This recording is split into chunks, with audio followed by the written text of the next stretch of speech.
Hi, welcome to the Pursuit of Truth. So, I haven't done one of these for a bit of time. I was going to do one after I watched. There was about Jon Snow, his last. Well, they called it his last. I can't remember. It was something like his last big piece or his last story. Now that he has been diagnosed, is it with Alzheimer's disease, and it was really sad to see him. It was good that, he was still able to find this big story, but to see his slight confusion. And it's such a sad disease, Alzheimer's and, along with cancer. It's those two that, to me, they always seem like they rob you of the person. They take that person away bit by bit until, either they're no more or they die.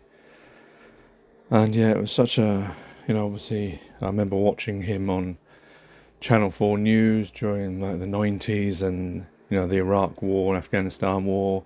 And I always remember Channel 4 being distinct from like BBC and ITV, who were very much championing, the government line of this was a necessary war. But I felt that Channel 4 would challenge that narrative and, were more behind that kind of, that this war is illegal. I don't know if that's a fair assumption. I don't know. I mean, obviously it was it Jon Snow and, I've forgotten his name now, Murphy, something Murphy, something like that. I can't remember his name. But yeah, they were both on Channel 4 News at the time, if I remember rightly. Definitely he was. God, I am getting the right name, aren't I? And now this morning to hear that Dermot Murnaghan, who I'm sure a lot of his interviews that I've had on the Pursuit of the Truth over the years, for however many years I've been doing this, I don't remember how many years, but it's quite a lot now, isn't it? I'm sure there's lots of interviews that are on that I use as examples when I waffle on about things. And his passing of prostate cancer, that unfortunately found late.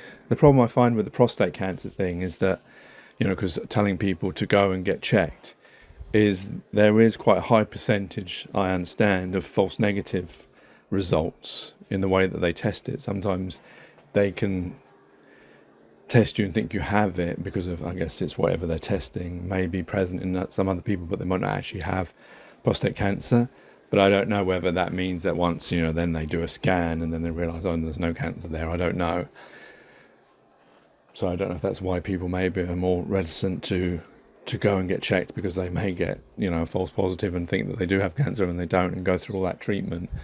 And of course that treatment, chemotherapy is almost as bad as the disease in the way that it attacks good and bad cells, and how it makes you feel, etc. Which is why, you hear a lot of people who have cancer and gone through chemotherapy don't want to go through it again and would actually prefer to just, let the disease take its toll and enjoy the life that you have left. And sometimes with these chemotherapies, it's not like it actually saves your life, it just extends your life for maybe 6 months or a year.